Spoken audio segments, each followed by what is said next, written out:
Hello, we are Group C and we are going to present the following challenges. Let's start off with challenge 11. We have two questions. The first one, how does IKEA measure customer satisfaction? Let's start with this equation. Satisfaction equals to perception minus expectations. IKEA measures customer satisfaction through 5 main tools. The first one is social media analysis. It enables engagement with customers and it helps IKEA to know what customers are saying about them. They also use happy or not happy customer panels because it allows them to have a more in-shop assessment, and it's also easy and intuitive to implement. Moving on, we have satisfaction surveys.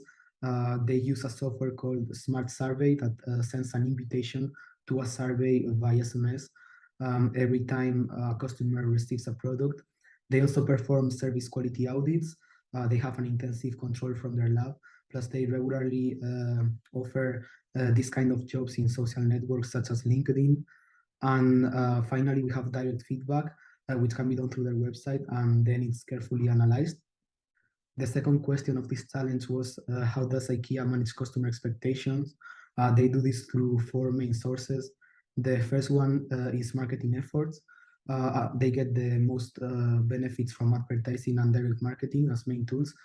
They do that through a recognizable focus on price, design, and brand. Secondly, we have brand image.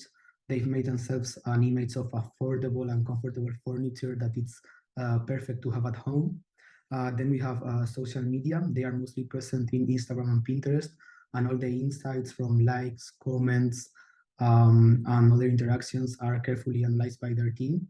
And finally, we have pricing.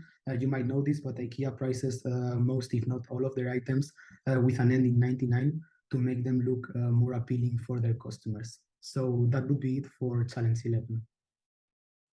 Now we will talk about IKEA removing the iconic physical catalog.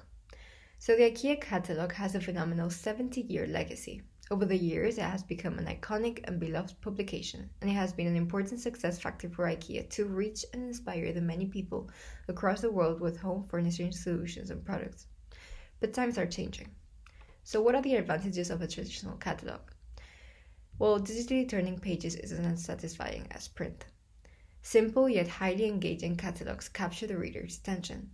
There is no need to wait for a page to load, download, or to install software such as JavaScript to view it. Just pick it up and have a flick through. You can take it and read it wherever you go, as they're highly convenient due to their many sizes, and no internet access is needed. Plus, there is no need to be optimized for multiple devices. As for the disadvantages, well, once printed, you can't correct typos, tweak the logo, or update data. Make sure everything is perfect before you send it to the printers. You only have a limited space to work with, so you need to prioritize which design elements and images deserve more of the page. It's more difficult to monitor its popularity because of their nature, as you won't always know what is and isn't working. So IKEA has become more digital and accessible while embracing new ways to connect with more people. Customer behavior and media consumption have changed, and fewer people read the IKEA catalog today than in years past.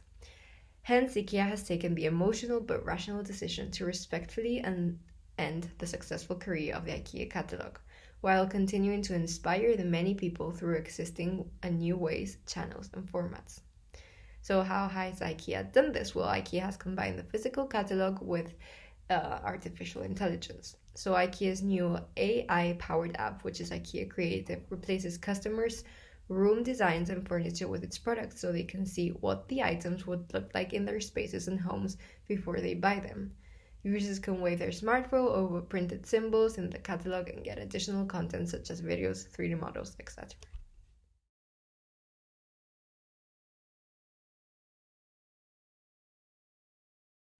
Now we will do challenge 13, selling online. The first thing that we will see is why impulsive purchases represent 60% of the total sales.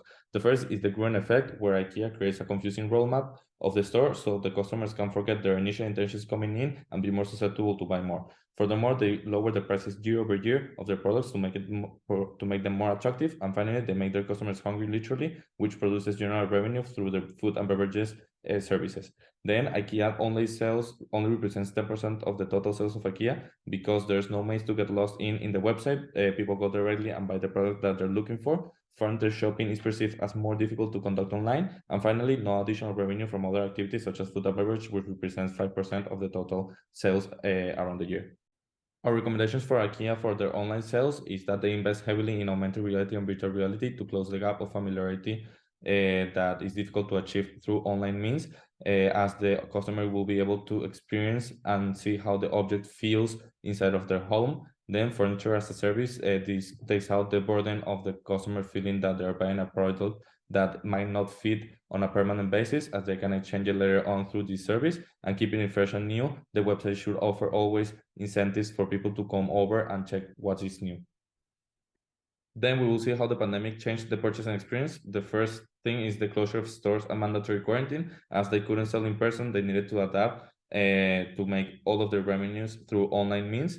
That's the first reason why it's sped up the digitalization. The second and third is the increasing importance of life at home worldwide, and that customers change their way of buying because of the pandemic. And knowing that they can buy everything online, now they are more often using this service, and therefore IKEA needed to adapt to this new reality. Finally, we will see the challenges that IKEA had to digitalize the experience. The first is the roller coaster for operations, as this was an unprecedented change in the lives of everyone, and they didn't know how to proceed. So this was basically trial and error until they found the right formula.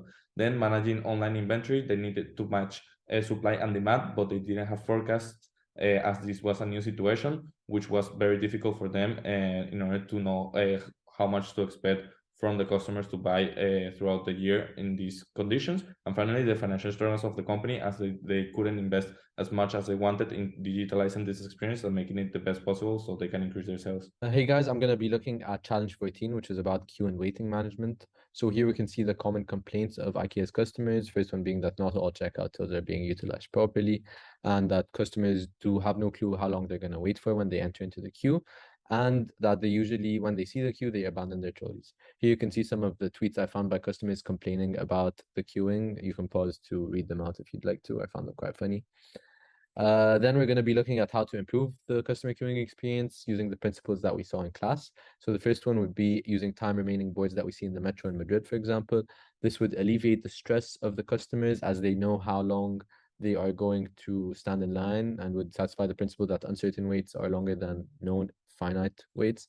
Second way is by using interactive queues. So by, for example, adding more food options, or that in the aisle of the queue, IKEA can add products that the customers didn't know they wanted, but when they see them, it attracts them, so they're occupied when they're waiting. The third way is by adding a virtual assistant application, which IKEA would gather historical data about how long the queues would take on certain times and certain days, and give them to the customers so that the customer can prepare beforehand how long they're going to wait in line. And the fourth step would be tying into the mobile application, would be a virtual queue. So they can enter a virtual queue, and then once they're done shopping, they can leave the IKEA store and go eat, for example, in another restaurant, or go to another shop. And once it's their turn, they're going to get a notification that they can join the queue and it's time for them to be served. For the last way to improve, we're going to be looking at the single versus multiple queue system. Here are the advantages and disadvantages of both. I suggest that IKEA use a single line approach because it is deemed as more fair, more equitable, which would alleviate the stress of the customers, as the first come is first served, and they wouldn't have to stress about which line to join in a month. Oh, now we talk about Challenge 16 and the IKEA recall. So the case at hand here was a dresser that was recalled over a year ago, as when the top drawer was overfilled, it would collapse on children. A year after the recall was announced, the incident happened again with an eighth child dying, which led to a huge outcry over IKEA's handling of the case. Now, the effect on brand image was that firstly, that the products were made to seem unsafe, made with poor quality. Also linked to this is that they cared more about profits than the actual customers, maybe sacrificing product quality in order to make it cheaper, and also the fact that they didn't successfully recall all the products, showing that maybe they didn't put in as much time and money in recalling the products as they would put in to actually sell the products. Finally, the deterioration of the brand image would lead to a loss of customer sales, of consumer sales, as parents would be unwilling to sacrifice their child's safety for products. Now, to solve this problem, there's a simple action plan they must undertake. First of all, they must act straight away. Assign the recall to one senior executive who will focus only on the recall, and this has shown they have accountability and they're taking the issue seriously. Then they should reissue the statements. They should begin another campaign, communicate via email, website, social media, etc., and make sure to track down customers, all customers who bought the dresser. In the statement, they should be honest, open, and apologize for the mistake, and also highlight the options customers have to return their products, and should also show how they're looking to avoid this happening again in the future. Now, they should ensure the total recall by going the extra mile and ensuring that they find all customers, including those who are buying the dresses secondhand. To avoid the issue in the future, they should implement top quality management, managing the entire organization so that it excels in all dimensions of products and services that are important to the customer. They should improve both the product quality and the recall service. They should implement a Six Sigma methodology in order to ensure that issues are dealt with before they reach a customer. And they should also begin to plan for future recalls to make sure that they don't have the same issue as in this case where it took over a year to fix.